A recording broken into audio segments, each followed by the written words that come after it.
I think it's really important that people are aware that our electricity infrastructure is going to have to handle a lot more electricity, whether that's going to be like server centers, like computers in different places, but also like EVs. If we're going to electrify everything, we're actually going to be using much more electrical energy in the future because it's going to be replacing those carbon-based fuels. Hello, and welcome to Environment Variables, brought to you by the Green Software Foundation. In each episode, we discuss the latest news and events surrounding green software. On our show, you can expect candid conversations with top experts in their field who have a passion for how to reduce the greenhouse gas emissions of software. I'm your host, Chris Adams. Hello, and welcome to another episode of Environment Variables, where we bring you the latest news and updates from the world of sustainable software development. I'm your host, Chris Adams. When we talk about green software, it's common to start talking about energy efficiency, i.e. how much energy you need to perform some computation, or even hardware efficiency, i.e. how much physical hardware is needed to perform that computation. One idea that is less easy to understand is this idea of carbon awareness, an idea based around the fact that depending on where you are in the world or what time of day it is, the amount of fossil fuel being burned to power the grid we rely on can change, which means the energy could be greener or less green. This is because beneath the stack of technology that makes up the internet, there's an entire energy system that is at least as complex as the internet. And if you have visibility into that system, there are ways you can operate your systems at the level above to take advantage of these changing conditions, often to save on carbon emissions, and in some cases to save on cash too, as the price of energy can often change based on the amount of cheap renewable energy being fed into the grid that we draw electricity from. As I mentioned before, this is an idea that takes a bit of getting used to, and when you hear it from publicly traded trillion-dollar companies whose own reported emissions have only grown in the last few years, you may be right to be skeptical about carbon awareness. Now, at FOSDEM, the largest open source conference in the world, in February, my guest Rachel Tipton at Open Climate Fix presented a fascinating talk about solar nowcasting, something we'll cover later. But crucially, as someone who recently switched careers both into software engineering and into working with grid operators, she seemed a good person to talk to learn more. Hi Rachel, I've given you a bit of context about how we met, but I figured, can I just give you the floor to let you introduce yourself before we start? Hi, Chris. Thanks for having me on the show. I enjoyed listening to the other Environment Variable episodes. Thank you. In preparation for the show, and I think that I'm a convert. So I'm Rachel Tipton. I'm a full stack developer at Open Climate Fix. OCF, that's the shortening of Open Climate Fix, is a nonprofit product lab, and we're developing renewable energy forecasts to decarbonize the electricity grid. We'll get more into that later, but I'm really happy and excited to be here speaking about my own coding journey today and my time at Open Climate Fix. In addition to speaking at FOSDEM, I was also part of organizing the Energy Dev Room program that I spoke in, and that was organized by LF Energy. So I was volunteering for them, and I ended up submitting the application for Open Climate Fix to speak. So I then asked if I could present some of the slides that I had applied for us to speak with, because I thought that we should be talking at the conference. I also write a blog called The Tech Generalist. I only have about 3 articles in it, but that's something that I've been doing since I started my coding journey. And then I also participate in Women Who Code events with the London chapter of Women Who Code. Cool, thank you, Rachel. And when you refer to LF Energy, you're referring to Linux Foundation Energy, right? That's one of the organizations that was... Okay, got it. Yeah, it's a small group within the Linux Foundation. Okay, thank you for clearing that part up. Okay, so if you're new to this podcast, my name is Chris Adams. I am the executive director of the Green Web Foundation, which is a Dutch-based non-profit, basically focused around the idea of a fossil-free internet by 2030. But I'm also one of the policy working group chairs in the Green Software Foundation Policy Working Group. I'm also one of the regular hosts of this podcast. Okay, and just a quick reminder, everything we talk about on this show, we're going to link to in the show notes, and there will also be a transcript provided. So if there's something that you missed the first time, there should be something available.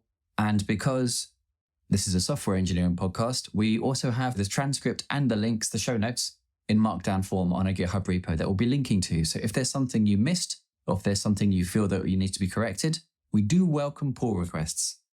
All right. Okay, Rachel, I was going to ask if you're sitting comfortably, but I realized that you're standing where you are in the world. So I guess, should we start? Does that sound okay to you? Sounds great. Let's go. All right. Okay. So we've teased the audience with a few kind of geek catnip terms like solar nowcasting and so on. But before I dive in, I wanted to ask, I know that you grew up and studied in America, but I think you mentioned that you're calling me from France and you haven't always been a software developer. So could you maybe expand a little bit about that before we dive into the nerdery? Yeah, so I'm actually speaking to you, Chris, from Ulsena. It's a small village in Belgium near Ghent. If people know where Ghent is, that's the point of reference. I grew up outside of Chicago in a state called Indiana in America. And I've lived and worked in France since 2011. So I moved to France in 2011, and my time is split between Lille, which is a city in the north of France, and then this village in the rural area of Belgium. So we have a big garden, and it's quite springish outside today. So we've got a magnolia tree that's in full bloom, and it looks really nice. And we've had a lot of rain this year in Belgium, so our basement is flooding. Everybody's basement is flooding here. We've had twice as much rain as we usually get. Wow. So first-hand experience of changing climates. I guess, yeah, you can't deny some of that then. All right. No, not at all. Yes. I think it's important to say that I'm a writer and a maker. And for most of my 20s, I made my life decisions based on being able to have time to write and have time to make art. Some of that writing is out in the world. A lot of that writing is holding someplace in manuscripts, but that's like who I am at the core. So I didn't study computer science or physics or engineering like some of my current colleagues, but I studied English literature and geography. I did have a stats course in my geography studies, so that was kind of like the beginning of my exposure to data.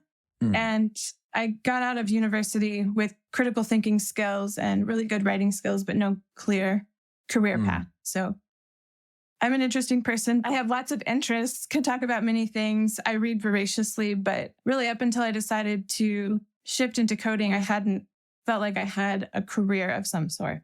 So when I decided to try coding, I'd been working as a freelance technical editor and writer alongside teaching English full-time at a university in the north of France. I was also teaching at business schools as well. And I had ended up in France because I wanted to learn French. So that was part of, I want to be a writer. I think learning a second language would be great. Now that I have, I spend part of my time in Belgium. I'm in the Dutch speaking area of Belgium. So of course I speak Dutch now to like a intermediate level. So I think it's that language learning part of myself that actually made it quite easy to start learning coding languages, because I understand syntax and I understand patterns within language. And I really love grammar. Like I love doing grammar exercises. And I feel as though solving code problems are to some degree beginning to understand the grammar of a coding. Yeah, I see. Grammar of a coding language. And then beginning to understand like larger data structures is like beginning to understand like paragraphs that lead to arguments that, that you can build something with your code structure in the same way that you do linguistically with language. I know not all coders approach coding in that way, but that's the aspect of myself that perhaps made me attracted to learning how to code. No, I can totally see that. Like I live in Germany, and when I came from England to Germany, one thing I picked up was the way that you can just like bash words together to make longer words. When I first came here, I was terrified of how long all the words were. Then you realize they're just like one word linked to another word, linked to another word. It feels, this is just like jQuery, just like chaining, And then when I realized that, I was like, okay, this makes a lot more sense. So I totally see where you're coming from actually on this, Rachel. So yeah, I'm also glad that it's not just me thinking about this. So yeah, that's reassuring. Yeah, syntax is really, really exciting. So yeah. Let's see, like in my story, it was the middle of the pandemic when I decided like, I need to make a change. I think a lot of people had some sort of, I've talked to people who've had a moment of, I need to shift something fundamentally in my life. And for me, it was my job and my career. I loved the process of teaching English at the time. I loved my students. I'd even been able to develop a creative writing class at the university where I was teaching. So it was really great to get to teach poetry and short story writing to my students. But everything else outside of the teaching was really draining. And even though I had time in the summer to do my writing, I was completely burnt out, which I think a lot of people who teach have experienced burnout before. So I was also very, very tired of a myth that I had for myself of being like needing to suffer to be an artist. I think that was like a holdover from my 20s. I've talked to other artists who have this stepping into the starving coding artist stereotype thing, yeah? It's the starving artist stereotype. And I think I bring it up because I think it's false. And unless you are a well-funded suffering artist, then it's hard to live that artist's life. And so for me, I was also looking to make a decent living so that like the environment in which I was making art was a little bit more just like financially stable. And that I didn't feel as though I was like giving my heart to my job and not getting anything back from it. So yeah, that was the place where I was. So a friend mentioned coding and I started to research it. Like I contacted 2 people that I knew who worked in tech. And one of them was really encouraging. He was like, the tech space needs more women. You can do it. Like, you'll figure it out. Like, JavaScript is not rocket science. I trusted him. And then somebody else had mentioned boot camps. And this particular friend is a business analyst. So I just asked her to put me in touch with coders that she knew. And so she connected me with 2 female coders. And then I talked to them. And like through those discussions, I started to be exposed to words like front end, back end, full stack developer. And I had no idea what those words and all the meant. jargon. Yeah, that was like 3 years ago. It was just a lot of jargon. But I had also, as a technical editor, I had already worked in spaces where jargon was used. And I know that jargon means stuff. You just have to listen to it long enough and eventually its meaning will clarify itself. It's like being I'm a glad you mentioned about this jargon thing. Yeah, because I think it's very easy for people to basically say, well, I'm not going to, you can rag on jargon, but in many cases, it's actually a very efficient way to get something across once you've established a context. So I totally understand, like when you're using the term mean stack or jam stack or something like that, the fact that it means something is way, way, way, way faster than us having like another 5-minute discussion explaining what each letter means, for example, and things like that. So yeah, I know where you're coming from there, totally. Yeah, it's really, jargon is useful for the insiders. For the outsiders, it makes it seem like it's much more complex than it is. As a technical editor, I specifically had worked for a society of doctors who basically wrote papers on blood diseases. So it's like all of the papers were on bone marrow transplantation, and I was editing it. And there's so much jargon in that space around like treatments and diseases. But with time, I eventually understood what they were talking about, just in basic terms, and was able to actually write about it and talk about it. And so I had the same approach to the coding space. Like from that experience, I was able to apply that to being in a tech space and be like, this is just like being with the doctors who, thought that they were really cool. Yeah, it's not special. It's just new. Yeah. Yeah. Yeah. It's not special. It's just new. And I think if you show up with like a beginner's mindset, I like the idea of like the beginner's mind that's completely clean. You're just there and you're curious and you're learning. It's a really great experience to just move forward with that like confidence and humility at the same time. Cool. Yeah. All right. Thank you. So that gives us an idea of a potted history of where you were and where you came from and how Python or JavaScript might be a 4th or 5th language in the context rather than just like a 1st or a 2nd language in that sense. That's how I'd see it. I don't speak JavaScript or Python, but I can read it. Okay. Like Latin, I suppose. All right. Okay. So that's some of the background that you had. And you've been working with Open Climate Fix for, say, the last few months or so. So that means like messing around with like Postgres or Python and like working up and down a technology stack, for example, and trying to figure out how to use computers for climate wins. I found Open Climate Fix really interesting because Dan Travers, he was actually one of the advisors and mentors for our organization a few years back when we were going through an accelerator progress program with the Green Web Foundation with Climate Subac, an organization. But I really, really like what they do and I really like the open approach. So maybe you could just share a little bit about who they are, what they do, because I think that'd be quite helpful context in some of the discussions about computers, forecasting, and how some of this fits and why you'd even care about any of this. Yeah. So the company Open Climate Fix was founded as a nonprofit product lab 5 years ago. Like we just turned 5, I think, I want to say late February. So it was founded in 2019 by Dan Travers, who you've mentioned, and Jack Kelly, who worked for the Google DeepMind project. And Yeah, the idea of Open Climate Fix is that we connect people who are doing ML research with the energy sector to help decarbonize it. And the initial product that we've developed is called Quartz Solar, which is like a short-term, like we've mentioned solar nowcasting, but it's a short-term forecasting service. And I've tried to make this as simple as possible to explain to someone on the outside. But basically what we've done as like the place we've implemented the Quartz Solar forecast is with the National Grid ESO in their control room. So in the UK, there's funding that's called, I think it's National Innovation Allotment, that an organization like National Grid can use to collaborate with an organization like Open Climate Fix to develop technologies that will reduce carbon emissions. Can I just check with you? Sorry to interrupt. You mentioned the National Grid. So, and you also mentioned this term ESO. And maybe it might just very briefly just to kind of give people who may not be grid specialists what these terms mean. So National Grid is the grid operator for all of the UK. They maintain the UK grid, although the company is actually active in more than one place. But this ESO term, maybe you could just unpack some of that because it might be a bit more helpful for people. Yeah. So when we say National Grid ESO, we mean the electricity system operator. And what that means is they're responsible for operating the electricity system. So the grid that is getting electricity from where it's generated to people's homes. And they need to make sure that the amount of electricity that's demanded by homes, businesses everywhere, and the amount that's being generated is balanced on the grid. Gotcha. Okay. All right. Back to where we were. Yeah. Yeah. From my own learning journey within Open Climate Fix, there's so much more that's happening around the grid. But the basics is that, for example, when I turn on my electric tea kettle, the grid is aware that it's giving me power, and then it'll be shutting off that power at some point.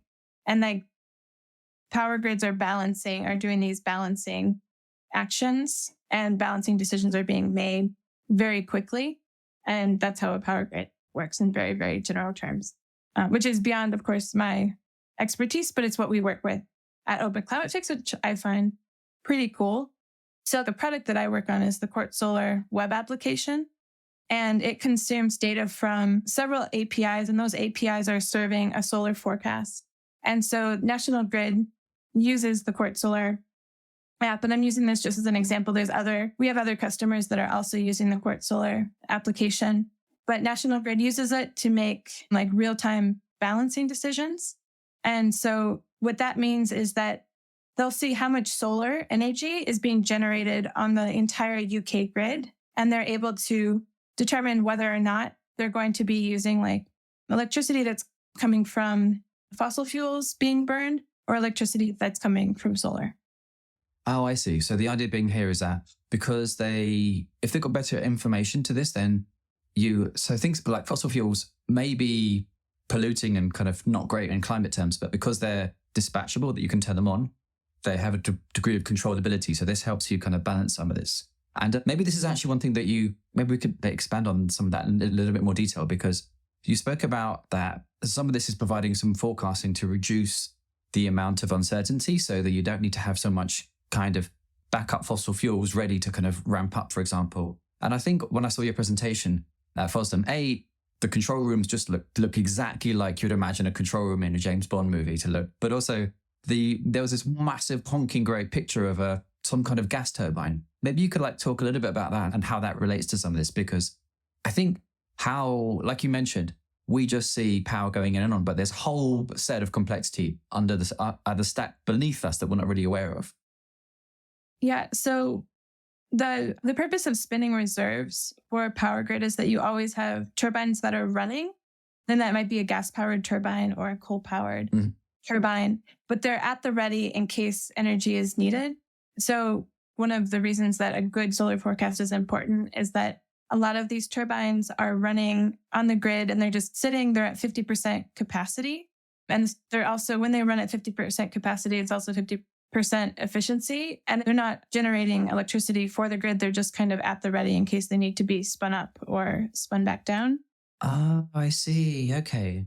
All yeah. right. So that's not a million miles away from how, like, if you want to have a computer running, for example, even inside a cloud system, right? You still need to have a bunch of computers which are still there and they're still idling and they're still generating heat and using electricity and so on, but they're not necessarily doing useful computation. So the same idea also works at the kind of one level down with like a honking great coal-fired power station or gas. So even if it's not generating power, it's still emitting just because you need to have some of that capacity ready for it to respond. Okay.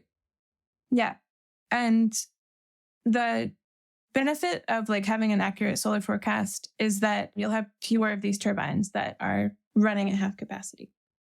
And you'll be able to make the decision, okay, we don't need, let's say you've got 20 of them running. This is not at scale, but there's 20 of them in random places running, ready to support the grid. You can make the decision if you have a very accurate solar forecast that, we'll have, let's say, 50 megawatts of solar energy that's coming onto the grid. So really we can turn those off. And if you're confident with your solar forecast, then you can confidently make that decision and you'll be you'll be saving carbon emissions and then also the balancing cost of the grid because you're not burning fossil fuels at that point. Okay, so it's a bit like, say, if I've got a cluster of machines and I just know that I'm not going to have this much capacity, I can just like auto scale down a bunch of computers and presumably, like with a cloud provider, they would switch that off. We would assume they would switch it off or something like that. But that's kind of what you're almost like removing it from this pool of reserve capacity. That's what some of this is doing. And you said one other thing as well, was that just like how computers have like an area where they have optimal efficiency, it's the same thing with, say, some energy plants, right? So they might not be very efficient, say 60%, but if they're 80% capacity, then they're more efficient. There was a little bit like that you referred to as well, right? Yeah, exactly. I won't add any more to that. I also think of it as like when we work, like for example, a part-time job sometimes takes as much energy as a full-time job, but a full-time job might be working more, like it might be more efficient in terms of like bringing in an income. Like if you have to go to your part-time job every day, you still have like that get up and go in the morning, go to the job. That even takes though energy. there's only that much, even though you only do that many billable hours, you've still got the commute and all the other things have. That's actually a really useful comparison. I hadn't really viewed it in that way, but that makes it feel quite a bit more intuitive. Okay. And so this sounds cool. Open Climate Fix has been doing this kind of work for a while. And when I look at the kind of GitHub repo full of OCF's work and speaking to various people, I know there's a very, very kind of high nerd count over there. So presumably there have been some calculations around like the annual savings or what you could achieve with this, because I understood that when I first saw kind of Jack doing some of this, Jack Kelly, I remember him writing these blog posts saying, I'm leaving Google. I want to work on climate change. I'm trying to figure out where I should spend my time. And I think I remember reading a post where he basically said, I think this is the most effective thing I can do using my specific set of skills. So presumably there's a number about the savings that could be delivered or that are being delivered by something like this, right? Because it's been going for a while, yeah? Mm-hmm. Yeah. So our back of the envelope calculation, which is what we call it, is the back of the envelope calculation, is that the operation of our solar forecasting live service, Quartz Solar, in the National Grid Control Room saves about or decreases like UK carbon emissions by 100,000 tons per year. Wow, that's not bad for a team of... You're not really a big team, are you? There's like No, we're less than 10, right? around 12 people, so less than 10 people. Yeah. Wow, and that's pretty impressive.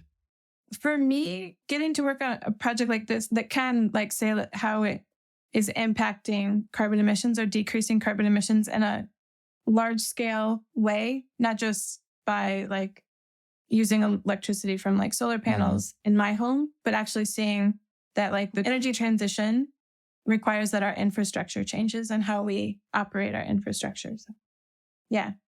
Cool. All right. Yeah, it's impressive. I don't know what percentage of UK CO2 emissions that is per year, but that's the amount that we're calculating. All right then. Okay, thank you. So just through some kind of, okay, forgive the term, grid choreography, you can actually achieve some of those savings like that. All right then. All right. So, okay, we've spoken a little bit about OCF and we spoke a little bit about some of the grids and how some of this works. Now, I know that one thing that's kind of key in the Green Software Foundation is that there's a lot of open source code because this is one of the ways to increase reach. And also in my organization, the Green Web Foundation, we have a similar kind of take on open. And like you folks, you literally have open in the name. And if you're switching into a new field, it can be a bit scary working in the open to begin with. So maybe you could just touch on some of that first before we dive into some of the specifics about this quartz thing, because so far we've been speaking about open source and things like that, but there was a really, really cool demo that you shared that I think we have to stop teasing people soon and dive into talking about. Well, first I'll talk about our approach to open source and then the open quartz solar forecast itself.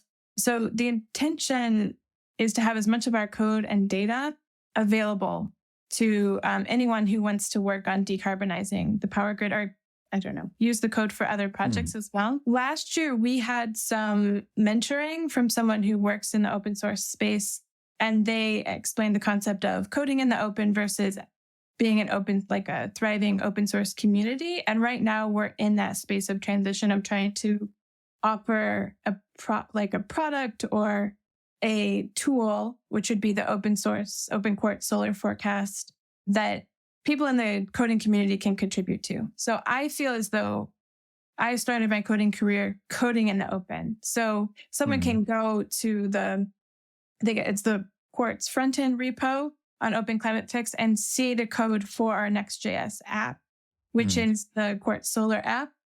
But to actually run that app, you can see the API that we're using, but you'll have to set up your own database to be able to use that. So it's not readily runnable, I would say. But it's out there, so if somebody wants to take it as a template for their own application, they can use it. So what I've said is the code for my career is out in the open. It's the good, the bad, the ugly. There's a lot of commits where I'm just fixing linting errors and that kind of thing. But it's also nice because then I can point to those repositories when I'm applying for other jobs, or people can see that I've contributed to an open source project. And I personally love the community aspect of people collaborating on code. There's something really beautiful about that collaboration to me, and that the community ownership of the code itself. And so the idea of Open Climate Fix is that we're providing code that other communities can use, or creative people, smart coders who want to certainly implement an ML model. We're showing them how to do that. If you want to implement a large deep learning model, yes, an individual might not necessarily have the data infrastructure to do that, but they can see how we're doing it.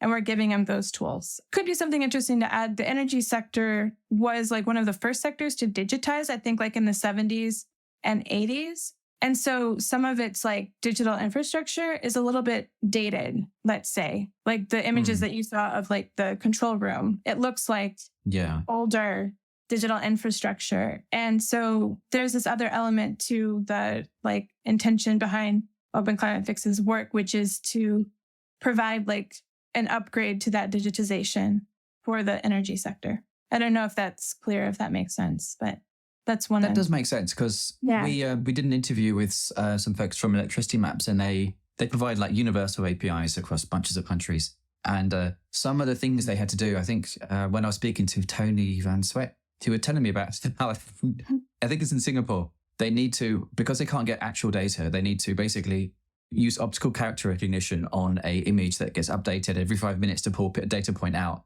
because you just have a system that was designed a certain way, and that's how it's been like that for however long. So yeah, I totally understand where you're coming from with that. Okay, so we spoke a little bit about this, and you spoke a little bit about working in the open, about how there's a difference between coding in the open and having an actual open source project that kind of gets people involved and things like that. I forget, can we talk about the demo now and some of the things you shared at FOSDEM, because that was super cool. Yeah, I ran it this morning to see if I had a solar panel at my house, what the solar generation would be. So what we presented it's called Open Quartz Solar Forecast, and we have a repo for it on the Open Climate Fix GitHub account. And basically what it is, it's a solar forecast that is site specific. So if you have a latitude and longitude coordinate, you basically plug that in to the model itself. It's a Python package, so you install the package and then you run the function. I think it's run forecast, and you put in the lat long coordinates for your site, as well as a timestamps, which will be the initializing moment of the forecast, right now. And then it generates a forecast. We call it the 15-minute forecast resolution. So you'll have data every 15 minutes out for 48 hours for your solar forecast in a specific location. So when you were presenting this, so you're speaking to me from Belgium, and you presented this in Brussels, but the national grid is based in the UK. So the coverage for this is not just one country. Could you maybe talk a little bit about that? Because that was the thing that really surprised me. This is why I didn't realize was possible, actually. Yeah. So to explain a little bit about the site-specific forecast, it was initially developed by we had like 1,000 different sites around the UK that the model has been trained on. And the idea is that it takes in numeric weather predictions, like those are the inputs, is the actual local PV data, and then also numeric weather predictions. And it'll create a solar generation prediction for that specific site. For like the machine learning nerds, the actual model itself is a gradient boosted tree, which is like a bunch of decision trees making decisions together. That's the extent of my talking about the model itself. It's been trained on UK data, but it can't be applied then to any other like lat-long coordinate in the world. This was the thing that was really exciting because I think you were presenting with, I think it was Zach Watts. Yeah, Zach Watts. Wow, his hair's way longer than his profile photo when I saw him in person. Yeah. And I was like, oh, wow, so I can use this in Germany, or you can use this in India, or you can use this somewhere else. That was like super exciting for me because the idea that you could just run that on your own laptop to do that was, pretty freaking cool when I first came across that, actually. Yeah, and I like to see it as like a distillation of the technology and the research that's gone into developing a solar forecast nationally in the UK down to specific sites that might be like a solar farm, or like maybe an energy trader wants to have information on a specific site. And then that gets like crystallized down to 4 lines of code for someone that wants to generate a solar forecast for their home or any other like location in the world. And it can be interesting because you might actually like run the forecast in a location to see if it would be useful to have solar panels there. For example, that would be a use case that you use. And there was one thing that I found quite interesting is that we've got this whole shift to basically renewable energies that's kind of generational, as it were. And we've also seen that I believe in various areas like, say, subcontinental Africa or even India, you're seeing an uptick in people adopting new forms of power, basically, or solar, for example. And this feels like this is something that you could see these tools being applied in new other areas, where you're seeing new sources of demand, new sources of load that needs to be served, for example. And like essentially that you've got something a bit like a kind of leapfrogging effect, like you mentioned before, like, okay, there's antiquated technology, but theoretically, say I know India is like one country where that you folks have been doing some work already. And there's a bunch of really interesting work using even just like kind of grid modeling tooling to actually see how you can get off fossil fuels. This feels like it's almost like a kind of leapfrogging at that level over there. You've got the same access to these tools in other parts of the world as well now. Mm-hmm. Yeah. And I think it's important to offer a tool that's easily usable and easily accessible. And then it could also be like connected to other sources of like it's called numeric weather prediction. So it's not as accurate as our like national solar forecast, which uses satellite imagery, but it is fairly accurate. And I think in many cases, it's like something is better than nothing. Balancing a power grid, it's good to have like a super, super accurate solar forecast, but having something that would give you an idea of like how much solar generation you would have in any location in the world is really useful. Okay, cool. Thank you for that. So you've explained this. So Solar Quartz open source. We've got a link to that and we'll add it into the show notes. So people who are curious or want to try running their 4 lines of code wherever they're in the world to kind of get their own forecast, they can do that. If anyone has really enjoyed the episode we did about WASM, there's an issue to see if there's a way to turn some of this into WASM as well, because there's a bunch of Python and there's a bit of like using C++ inside it. But if you do know WASM, there is an issue open that I opened because I figured, well, browsers can do this. So why not just make browsers able to do kind of solar forecasts? So maybe that might be of interest to other people. So we spoke about this part here, and this is a chunk of this is talking about reducing the amount of spinning reserves you need to have. Like we're just going back to just some of the grid stuff and like back to this whole idea of like carbon aware. Now, the thing that you told me was that most of these tools reduce the amount of spinning reserves that you might need for this. And that means that you're kind of reducing the amount of generation you might need to meet demand, all right? Now, that's, as I understand it, one of the key ideas around carbon-aware programming is, as you said, it's attacking the problem from the other side. So rather than actually balancing out supply and demand by just creating new generation from fossil sources, there's this idea that you could balance this out by reducing the amount of demand you have as well. And I understand that this is not a new concept inside grids. Like, people have been doing stuff like this for a while already. And as someone who has basically switched into technology and then also working with the grid, there's a bunch of things which are quite counterintuitive. So the question I have for you is that when you're thinking about like grid responsiveness and flexibility, are there any kind of rules of thumb or things you found counterintuitive that you might want to share with other people to kind of help them think about this honestly quite new and quite a bit of a complicated concept to kind of internalize? So something that was complicated for me to understand in all of these discussions is that we're talking about decarbonizing the grid, but there's not a lot of discussion around like minimizing consumption. That's something to be aware of, is that when we're talking about decarbonizing the grid, we are not necessarily talking about using less electricity or using less energy in general. So that was something that was not necessarily hard to wrap my mind around, but I think it's an important point to just put out there, because a lot of the conversations are around more developing grid technologies where we can connect more renewables, but that we would still be able to consume as much energy as we do, for example. But in terms of like, what is it, carbon aware programming, I think that so the way that I thought about this that was useful for me is that I have the use case of balancing a power grid and using a solar forecast to make those grid balancing decisions. And then for an individual or on like a smaller scale, if somebody has what are called flexible assets at their house, so they might have like a battery or a solar panel, they might have like a tiny wind turbine or something that's generating electricity.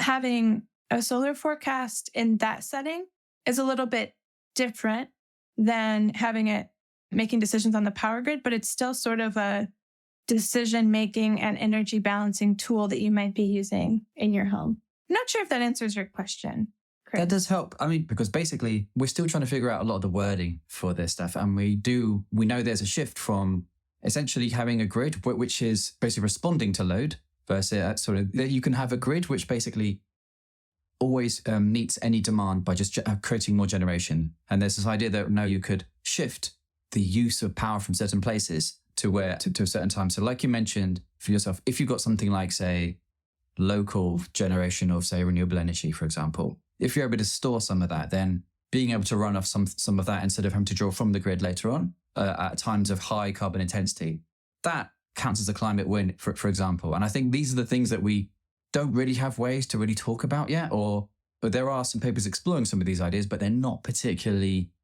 in the mainstream yet, I suppose. So I think this is something that we are trying to struggle with. And also, when you see it coming from a number of large organizations, it does give this impression that it can kind of almost allow people to not talk about absolute amounts of load. And when we have seen massive new amounts of load coming onto the grid, especially with data centers, and we're seeing extremely aggressive projections in total energy use, you can see why people would be skeptical about some of these ideas. But I kind of feel like we're aware that this is happening outside of technology, that the idea of responsiveness to the grid is something that happens outside of technology as well, and has been going for a while. And it's not like a totally new concept, basically. I think I have two things that I'd like to add to that. One is the idea that, so there's certain technologies that will inform a user when renewable energy is on the grid. And so some people are using the grid in those moments when there is renewable energy. And I think that there is the potential for individuals to create change, not by just having flexible assets at home, but by saying, I'm going to demand energy and use energy when it's renewable on the grid. And then the grid operators and the energy ecosystem itself, I would hope, would then respond by providing more renewables on the grid. I'm talking in vagaries, I feel like, in generalities, but that would be one way to shift the type of electricity mix, I guess, as you call it, on the grid. But then also from the other side, that I think it's really important that people are aware that our electricity infrastructure is going to have to handle a lot more electricity, whether that's going to be like server centers, like computers in different places, but also like EVs, everything. If we're going to electrify everything, we're actually going to be using much more electrical energy in the future because it's going to be replacing those fossil fuel energy. Fuels. Like heat pumps instead of burning in a furnace, for example. Yeah. This is one thing that I kind of I realized recently, actually, is now that lots of places which are taking on, for example, in Germany, right, we see a load of heat pumps being rolled out, and especially, I believe you're seeing this in France and Belgium. Mm-hmm. And these are places where we don't normally have aircon, right? And if you're listening in a place which uses aircon, the idea that like we've never really used aircon is kind of mind-blowing. And now there's going to be a bunch of us with heaters which can also cool things down. And like you mentioned, there will be a whole load of new energy being used because this is the only way that you could provide heat or cooling without actually having to burn fossil fuels. So we are going to see a bunch of this. All right, we've totally gone down a bit of a rabbit hole. Yeah, gone down a deep rabbit hole that we don't have time to elaborate. Yes, so I'm going to park that, but I'll share a couple of links. So we're just coming up to time, and I just wanted to provide a bit of space to allow you to talk about what's catching your eye that you would like to draw people's attention to. So normally we talk about open source projects or maybe a magazine or a video or anything like that. Yeah, if there's anything that you would point people to who might have found this conversation interesting, what would you like direct people's attention to? Because now's your time, basically. So off the back of this particular conversation, there's a book called Real Decarbonization by Tish Schuler. And it talks about how the energy transition is going to involve oil companies, Shell, BP, these large entities. And I feel like if people are involved in the energy transition, it's a really useful book to read, even though you might not agree with everything that she's saying and everything that she's talking about. One of the projects that has caught my attention lately it's my artistic side. It came from an article in the MIT Technology Review called Recapturing the Whimsy of the Early Internet. And it's a movement called the HTML Energy Movement. I don't know if you've talked about it before on the Never heard of this. Wow. Yeah. So it's people who are making these HTML energy sites, and they say basically they're celebrating the rudimentary character of HTML as a language, which I know a lot of people don't necessarily consider HTML to be a programming language, but they are pitching themselves as hidden gardens on the internet. So I've listed a couple of links to those websites that are very, very minimalist in some sense, but sort of artistic places to poke around and see what is being offered. So there's one called HTML Garden and then Terrarium of Mini Sceneries from the MIT Technology Review, which I find to be a good source of information about tech that I wouldn't necessarily be exposed to at my workplace. Okay, cool. So that was htmls.garden and sceneries.site. These are two examples of this kind of HTML garden or HTML energy sites. I'd never heard of that at all. Wow. Cool. Yeah. All right then. Might be a bit off topic, but they're kind of fun to explore. So. All right. Thank you for that. Okay. So if people have enjoyed this conversation and they want to follow on some of the work that you have, where should people look? I mean, Rachel Labrie Tipton is a relatively strong name for Google, right? It's not like Chris Adams or John Smith, for example. So should we just be looking for Rachel Labrie Tipton on LinkedIn or GitHub, or where would you direct people to? Yeah, so I have my LinkedIn is Rachel Labrie Tipton. GitHub is also Rachel Labrie Tipton. And then I have a Substack that I write, which is The Tech Generalist. So you can also find me there. And I've provided just my link tree for the podcast notes. So all of those links are in the link tree. Brilliant. Yeah. And then also wanted to just pitch a small pitch for myself. My contract with Open Climate Fix is ending at the end of April. So I'm open to new opportunities currently, whether that's in the energy space or other places, or just collaborating on projects. So if people want to reach out, I'm more than happy to talk full stack developer opportunities. All right, brilliant. Well, Rachel, thank you very much for your time and explaining some of the inner workings of how basically grids work at a national level. And yeah, I hope your basement gets sorted out with the flooding. And I hope so as well. Yeah, and have a lovely week, all right? This has been fun, Rachel. Thank you. Yeah, really fun. Thanks, Chris. Hey everyone, thanks for listening. Just a reminder to follow Environment Variables on Apple Podcasts, Spotify, Google Podcasts, or wherever you get your podcasts. And please do leave a rating and review if you like what we're doing. It helps other people discover the show. And of course, we'd love to have more listeners. To find out more about the Green Software Foundation, please visit greensoftware.foundation. That's greensoftware.foundation in any browser. Thanks again, and see you in the next episode.